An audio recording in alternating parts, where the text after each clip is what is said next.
ચહેરા પર હંમેશા સ્મિત, લોકોને હંમેશા મદદનો સ્વભાવ, પોતાના સ્વભાવ ઉપર, પોતાના ગુસ્સા ઉપર, પોતાની વાણી ઉપર એટલો સંયમ. અને it was difficult to not love પ્રભુ શ્રી રામ.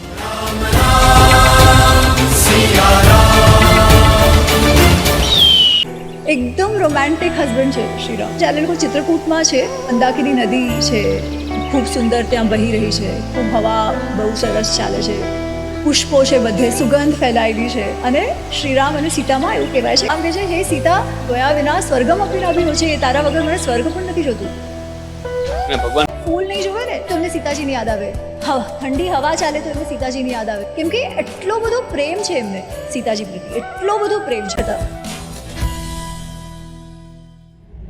જ્યારે પ્રભુ શ્રીરામ વનવાસ જતા હતા, પોતાની બધી સંપત્તિ, એક રાજકુંવર યુવરાજ તરીકે એમની જે એડવાન્સ પગાર આપીને પ્રભુ શ્રીરામ વનમાં જાય છે.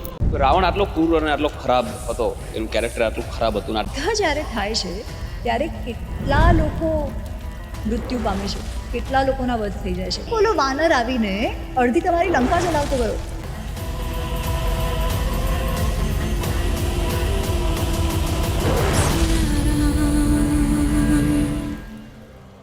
વાલ્મીકી રામાયણમાં જે ગુણ પર ભાર આપવામાં આવ્યો છે હનુમાનજીનો, એ એમની બુદ્ધિમત્તાનો છે. બુદ્ધિમતામ મરે વરિષ્ઠમ એવું કહેવામાં આવે છે.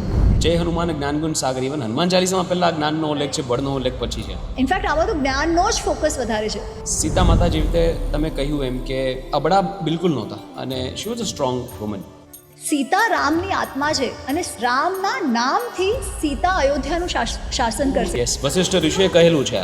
એટલી અબળા હોત તો એવું કે એને રાજા બનાવું કે એ સિંહાસન પર બેસે અને રામના નામથી શાસન કરશે, એ નહીં જાય વનમાં.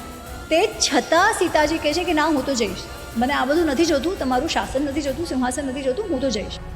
એ રાવણે પોતાની બેન માટે સીતાજીનું અપહરણ કર્યું, બાકી તો ઓહો ભલો માણસ, એ તો શિવ ભક્ત હતા. આહા હા હા. જ્યારે વાલ્મીકી રામાયણ મેં વાંચવાનું શરૂઆત કર્યું ત્યારે મને ખબર પડી કે અરે બાપ રે બાપ.